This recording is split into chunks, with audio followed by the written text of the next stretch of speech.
안녕하세요, 소파입니다. 이번 시간에는 커말 2급 2016년 1회 기출문제 풀이를 시작하도록 하겠습니다. 구독과 좋아요는 제작자에게 큰 힘이 됩니다. 그럼 첫 번째 1과목 컴퓨터 일반. 자, 1번에 다음 중 사용자의 기본 설정을 사이트가 인식하도록 하거나 이 사용자가 웹사이트로 이동을 할 때마다 로그인해야 하는 번거로움을 생략할 수 있도록 사용자 환경을 향상시키는 것은 웹사이트로 이동할 때마다 로그인하는 번거로움을 생략한다는 말은 아이디와 비밀번호를 저장을 시킨다는 뜻이죠. 아이디와 비밀번호를 저장시키는 기능은 여기에서 쿠키입니다. 저번 시간에 한번 풀어드렸었던 문제인데요. 쿠키가 이런 아이디와 비밀번호, 비밀번호까지는 아니더라도 아이디는 꼭 저장할 수 있게끔 환경이 설정되어 있는 특징을 가지고 있습니다. 답은 1번 쿠키고요. 다음 2번에 다음 중 멀티미디어 기법에 대한 설명으로 옳지 않은 것은 이 멀티미디어 기법에 대한 설명입니다. 옳지 않은 것은 2번에 모델링은 컴퓨터 그래픽에서 명암, 색상, 농도 변화 등과 같은 3차원 질감을 넣음으로써 사실감을 더한 기법이다. 이건 오히려 이제 렌더링에 더 가까운 형태고요.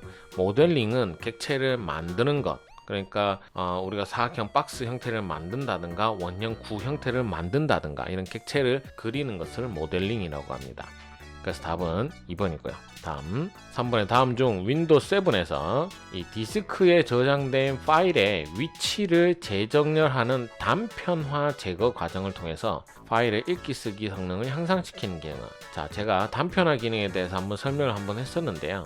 이 단편화 기능이라고 하는 것은 기본적으로는 우리가 저장되는 데이터를 일렬로 계속 차근차근 이제 순서대로 정리하는 것이 아니라 빈 곳이 있으면 찾아서 채워 나가는 방식을 하다 보니까 자료가 조각이 나게 되는 현상을 단편화 현상이라고 합니다. 그래서 이걸 제거한다는 것은 조각 나버린 것을 모아준다는 거죠. 그래서 디스크 조각 모음 기능이 됩니다. 답은 4번입니다. 다음 4번의 다음 중 정보의 기밀성을 저해하는 데이터 보안 침해 형태는 저번 시간에 한번 했었는데요. 답은 가로책입니다. 기밀성이라는 것은 우리가 이제 숨겨둔 것을 해제시켜 버리는 거죠. 근데 1번의 가로막기 같은 경우는 자료가 흘러 들어간 것을 막아 버린다라는 거고, 위조는 바꾼다라는 거고, 수정도 바꾼다라는 개념이라면 가로채기는 자료를 내가 가져와서 숨겨오는 거죠. 그래서 기밀성 자체를 저해하는 것은 가로책입니다. 답은 2번이고요. 자, 다음 5번의 다음 중 윈도우 7의 제어판 기능 중 디스플레이에서 설정할 수 없는 기능은 디스플레이는 화면과 관계된 기능입니다. 그래서 이 중에서 테마 기능을 이용하여 바탕화면의 배경, 창, 색, 소리 및 화면 보기 등을 한 번에 변경할 수 있다라고 되어 있는데요. 쉽게 얘기하면 오른쪽 클릭하면 우리가 개인 설정이라는 게 생겼죠. 이 개인 설정에서 테마 변경을 하게 되어 있는데요. 디스플레이 설정에서는 이제 테마를 바꾸는 기능이 없습니다. 테마를 바꾸는 기능이 없고 우리가 말 그대로 모니터와 관계된 기능으로 가는 거죠. 그래서 지금 여기에서 얘기하고 있는 테마 기능 자체가 디스플레이 없다. 디스플레이에서는 되지 않는다. 여기서 말하는 디스플레이는 모니터 개수, 그러니까 모니터가 어떤 모니터가 연결되어 있고 해상도는 해상도를 어떻게 설정을 하고, 그다음 텍스트는 어떻게 할 것인지에 대한 정도의 설정만 할 수 있다는 거 기억을 하시고요. 답은 1번입니다. 다음 6번에 다음 중 네트워크 장비인 게이트웨이에 관한 설명으로 옳은 것은 게이트웨이라고 하면 쉽게 생각을 하면 멀리 떨어져 있는 서로 다른 네트워크끼리 연결을 해주기 위해서 데이터를 주고받기 위한 겁니다. 그래서 여기서 가장 중요한 말이 바로 서로 다른 네트워크 간의 데이터를 주고받기 위한 장비이다. 이제 서로 다른 이제 네트워크가 중요한 단어가 되겠죠. 다음 7번의 다음 중 와이파이나 3G망, LTE망 같은 무선 통신망을 통해서 음성을 전송하는 인터넷 전화 방식은 우선 인터넷 전화니까 IPTV는 제외입니다. TV죠. 그다음 TCP/IP는 말 그대로 컴퓨터가 인터넷을 할 수 있도록 IP를 설정하는 겁니다. 그리고 IP의 개수가 IPv6가 되는 거고, 그래서 답은 2번이 답이 됩니다. 다음 8번의 다음 중 EPROM에 관한 설명으로 옳은 것은, 우리가 롬의 종류에는 크게 4가지가 있습니다. 우선 이 롬이라고 하는 장치가 리드 온리 메모리, 그러니까 오직 읽기만 하는 메모리란 뜻이에요. 그래서 읽기만 한다는 말이 무엇이냐 하면 내용 변경을 할 수 없다라는 뜻입니다. 내용을 바꿀 수 없는 메모리라는 거죠. 그래서 이 롬은 특징이 내용 변경이 안 되다 보니까 가장 기본이 되는 롬이 바로 마스크롬. 마스크롬은 이미 제조하는 회사에서 모두 만들어 놨기 때문에 수정할 수가 없습니다. 그래서 1번이 마스크롬이고요. 그 다음에 2번에 자외선을 이용하여, 이 자외선이 바로 UV롬, EP롬입니다. 답은 2번이고요. 그 다음에 특수 프로그램을 이용해서 한 번만 기록하는 것은 P롬입니다. P롬이라고 하는 것이 특징이 한 번만 내용을 변경할 수 있다. 그 다음에 전기적 방법으로 내용을 여러 번 수정하는 것을 우리는 EEP롬, 우리가 흔히 얘기하는 플래시 메모리라고 하는 USB 메모리들을 바로 이 EEP롬이라고 합니다. 전기를 이용해서 내용을 변경할 수 있는 거죠. 여기서 EP롬은 자외선이니까 1번입니다. 다음 9번에 다음 중 멀티미디어 데이터의 표현 방식에 관한 설명으로 옳지 않은 것은, 멀티미디어에 대한 설명인데요. PNG는 최대 256색으로 구성된 사진을 품질 저하 없이 압축한 정지 화상 압축 방법이다. 256색으로 되어 있는 그림 파일은 GIF 파일입니다. GIF. 네, GIF가 이제 화질이 제일 낮은 편에 속하기 때문에 여기서 답은 1번입니다. 다음 10번에 다음 중 버전에 따른 소프트웨어에 대한 설명으로 옳지 않은 것은, 버전에 따른 설명입니다. 트라이얼 버전은 특정한 하드웨어 소프트웨어를 구매했을 때 무료로 주는 프로그램이다. 어떤 소프트웨어를 구매했을 때 주는 것을 우리는 번들 소프트웨어랍니다. 번들. 뭔가 샀을 때 끼워주는 프로그램이라는 뜻이고요. 트라이얼은 네가 사용해봐라, 그럼 일정 기간만 사용해보라 라고 전해주는 소프트웨어를 트라이얼 버전이라고 합니다. 답은 1번이고요. 2번은 이제 이 문제 같은 경우는 1번은 기억하되 2, 3, 4번이 이런 뜻을 가지고 있다는 것을 아는 것도 굉장히 중요합니다. 다음 11번에 다음 중 정보통신과 관련하여 분산 처리 환경에 가장 적합한 네트워크 운영 방식은, 분산 처리에 대한 설명인데요.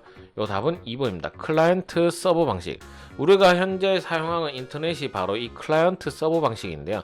클라이언트는 정보를 제공받는 자, 서버는 정보를 제공하는 자라고 생각을 하면 됩니다. 우리가 흔히 아는 네이버라는 포털 사이트 같은 경우는, 우리가 네이버라는 사이트에 접속을 하게 되면 이 네이버라는 회사가 제공하고 있는 서버 컴퓨터에 접속을 해서 거기에서 우리에게 자료를 보여주는 것이죠. 그래서 우리는 그 자료를 보는 클라이언트가 되고, 네이버는 자료를 주는 서버가 되는 방식입니다. 이게 분산 처리 환경에 가장 적합한 방식입니다. 답은 2번이고요. 다음 12번에 다음 중 컴퓨터의 발전 과정에 관한 설명으로 옳지 않은 것은, 컴퓨터 발전 과정에 파스칼의 계산기는 사칙 연산이 가능한 최초의 기계식 계산기다. 답은 1번으로 나와 있습니다. 사칙 연산이 가능한 최초의 기계식 계산기다. 파스칼의 계산기는 사칙 연산이 가능한 최초의 기계식 계산기다 라고 되어 있는데요. 최초의 기계식 수동 계산기이기 때문에 여기서는 최초의 기계식 계산기, 아마 전기 기계식 계산기인 마크 1을 원한 것이 아닌가 라고 생각을 합니다. 그래서 원래는 이제 파스칼의 계산기가 사칙 연산 가능한 최초의 기계식 수동 계산기, 그러니까 계산기라는 말을 붙일 수가 없다라고 생각을 하시면 될 것 같아요. 원래 기계식 계산기는 마크 1을 얘기하는 거기 때문에 답은 1번이다. 다음 13번에 다음 중 플래시 메모리에 대한 설명으로 옳은 것은, 이 플래시 메모리는 4번에 전기적인 방법으로 수정이 가능한 EEP롬을 개선한 메모리 칩으로 mp3 플레이어, 휴대전화, 디지털 카메라 등을 널리 사용한다. EEP롬이 제가 플래시 메모리라고 조금 전에 설명을 드렸습니다. 그러면 1번은 뭐냐? 중앙 처리 장치와 주격 장치 사이에는 캐시 메모리라는 게 존재합니다. 이 시험에서 얘기하는 것은 1번은 캐시 메모리에 대한 설명이고요. 2번에 보조 기억 장치의 일부를 주격 장치처럼 사용하는 메모리를 가상 메모리라고 합니다. 2번은 가상 메모리에 대한 설명이었고요. 3번에 주격 장치에 저장된 정보에 접근을 할 때 주소 대신 기억된 정보의 내용의 일부를 이용하여 접근하는 장치이다. 이거는 MBR에 대한 설명이네요. 메모리 버퍼 레지스터. 전혀 관계없는 내용인데요. 이 문제는 사실상 뭐 커말 2급에는 나오지 않은 문제지만 기본적으로 이 뜻은 MBR에 대한 설명이었습니다. 답은 4번입니다. 다음 14번에 다음 중 윈도우에서 기본으로 제공되어 설치된 게임 프로그램을 내가 삭제하기 위한 방법으로 가장 적절한 것은, 우선적으로 프로그램을 삭제하는 거니까 프로그램 및 기능에 가시는 건 맞는데요. 윈도우에서 기본적으로 제공을 하는 소프트웨어이기 때문에 이것은 윈도우 기능 사용 안 함으로 가셔야 됩니다.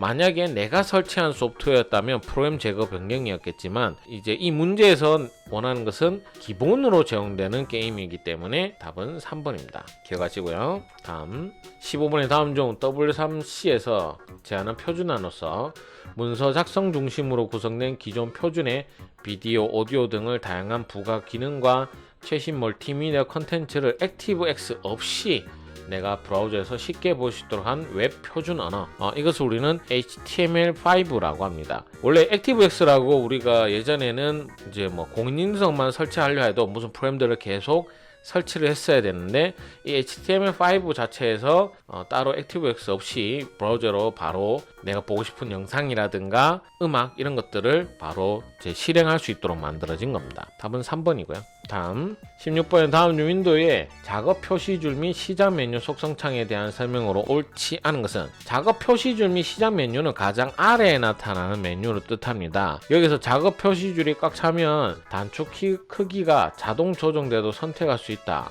없습니다. 만약에 작업 표시줄 꽉 차면 그냥 화살표가 생기면서 안 보이게 된 부분을 목록창으로 그냥 띄워주는 기능만 있습니다. 따로 자동 조정되는 기능 없습니다. 답은 1번이고요. 다음 17번은 다음 중 윈도우에서 유해한 프로그램이나 불법 사용자가 컴퓨터 설정을 임의로 변경하려는 경우에 이를 사용자에게 알려서 컴퓨터를 제어할 수 있도록 도와주는 기능은, 요 답은 여기서는 사용자 계정 컨트롤로 가야 됩니다. 사용자 계정 컨트롤. 물론 이제 윈도우 10에서는 윈도우 디펜더라고 하는 게 있긴 한데요.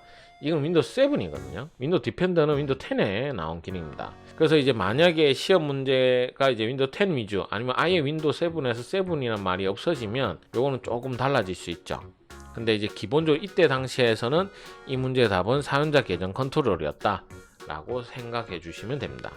답은 1번이고요. 다음 18번인 네트워크 주변을 지나다니는 패킷을 엿보면서 아이디 비밀번호를 알아내는 보안 위협 행위는, 여기서 중요한 것은 네트워크 주변을 다니는 패킷, 그러니까 정보 이제 전송 단위죠. 이 단위를 내용을 볼 수 있게 되는 겁니다. 이걸 스니핑이라고 합니다. 스니핑.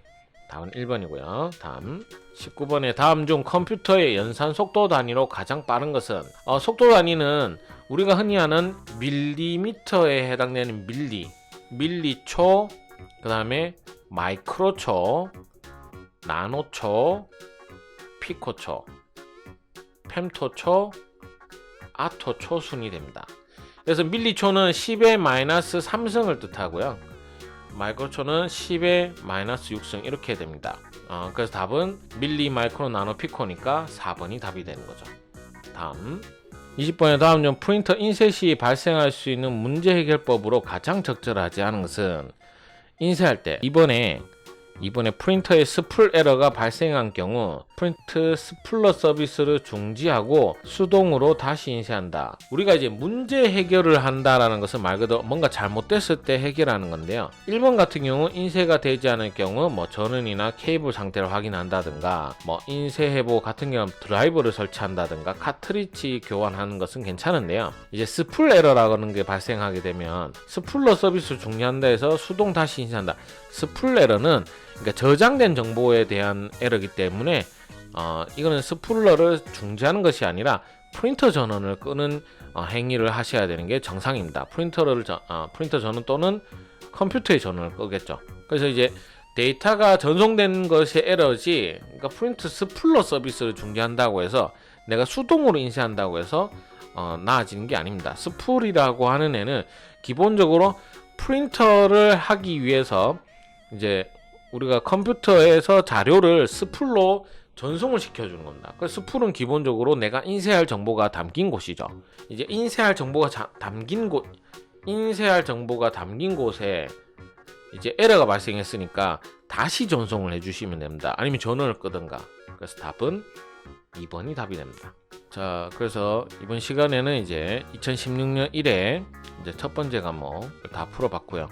현재까지는 아직까지는 이제 첫 번째 과목들 위주로 매회 어느 정도 하고 난 뒤에 두 번째 과목을 하도록 하겠습니다. 오늘도 수고하셨고요. 다음 시간에 또 찾아뵙도록 하겠습니다. 감사합니다.